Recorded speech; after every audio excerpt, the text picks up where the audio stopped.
everybody, this is Whisky in the Six. I'm Rob, doing the Tobermory Marsala Cask Finish 19-year-old. So this one came out at the same time as a bunch of Deanstons and Lejegs at the LCBO, owned by the government in Ontario, that sells alcohol, the only place we can buy alcohol from in Ontario. Bottle split this with my buddy Jeremy.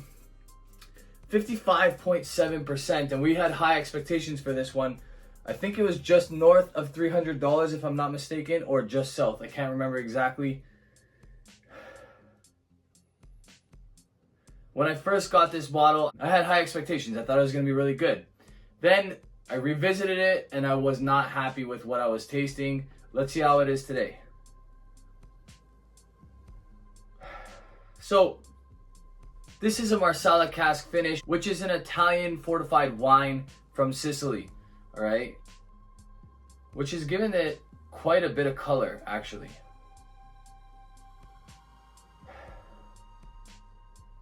Off the hop, there's some nice apricot notes, but there is a bit of sulfur as well.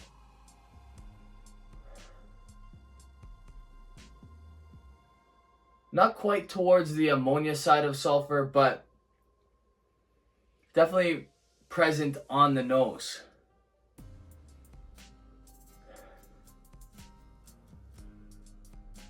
When you wade through that, you get to some oranges maybe. A little bit of like caramel notes.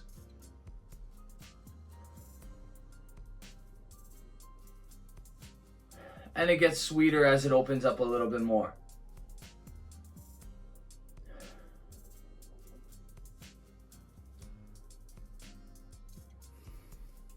Sulfur kind of goes away after some time in the glass.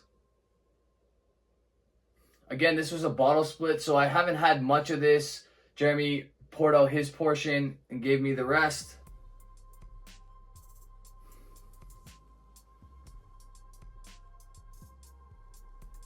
Some nice apricot, caramelized apricot notes in there on the palate.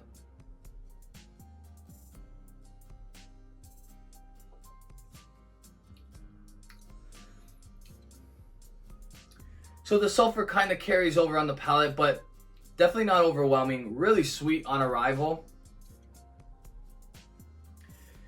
A little bit of oranges, a little bit of apricot. That caramelized apricot definitely. Not hot at all at 55.7%.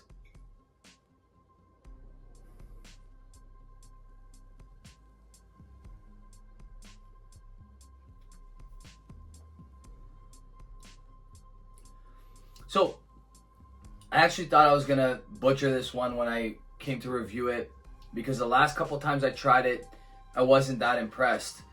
The sulfur note has dissipated quite a bit, helping a lot. And there's a ton of sweetness coming from those Marsala casks.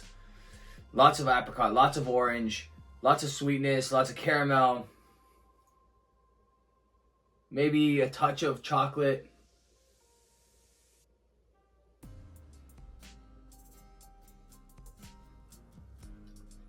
Definitely some fig-like characteristics in there as well. Dried figs. Finish is not super long, but it's still there. The sweetness lasts, which is interesting. Last sip, and I'm going to give this one a mark.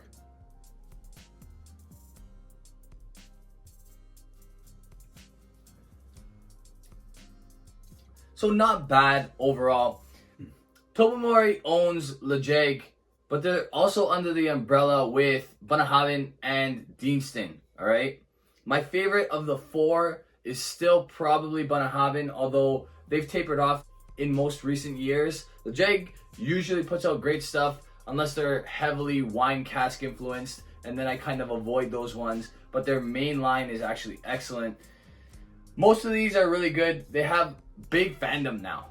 Deanston, Bunnahabhain, Tobermory, Lejeg, they're getting a lot of attention from a lot of Scotch drinkers. I don't love the direction they're going. I honestly think that they should avoid all these wine finished whiskeys and stick to what they know. Stick to the bourbon casks. Yes, sherry is a wine cask, but it's a classic. Stick to that kind of stuff. Unfortunately, they're moving too far away from that. So many of their expressions are finished in some sort of wine cask. This one's good. It's just not great. Doesn't wow me in any way, shape, or form.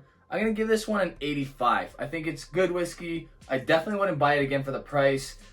Sweet, and it also doesn't burn at all, which is nice. At 55.7%, there is a nice viscosity to it. But again, we are halfway down the bottle. It's been open for quite some time, and yet it's still not in a money zone for me, so to speak. So again, 85 for this one. Good whiskey, just not great. I'm definitely not going to replace this bottle. It's probably collectible. There wasn't very many. I think this is one of 1,134. Okay, so this is bottle number 1129 of that. Not very many bottles. I guarantee it'll go up in value. So those of you that are sitting on a bottle, don't panic because it will go up anyway. And there are a lot of people that love the taste of a sweet cask strength whiskey. And if anything, it being finished in a wine cask for them just increases their interest. So good stuff. 85. Just not something I'm going to run out and buy again. Hope you liked this video, guys. If you liked it, give it a thumbs up. If you really liked the video, hit the subscribe button. If you haven't already, you can hit the bell to get notifications for when I do release a video. Check out our podcast, The Whiskey Rant Podcast. Jeremy and I do that. Jeremy's from Sipper Social Club, of course. And check out my buddy Monti, who's doing 6 Gin and Rock and Roll. Cheers, guys.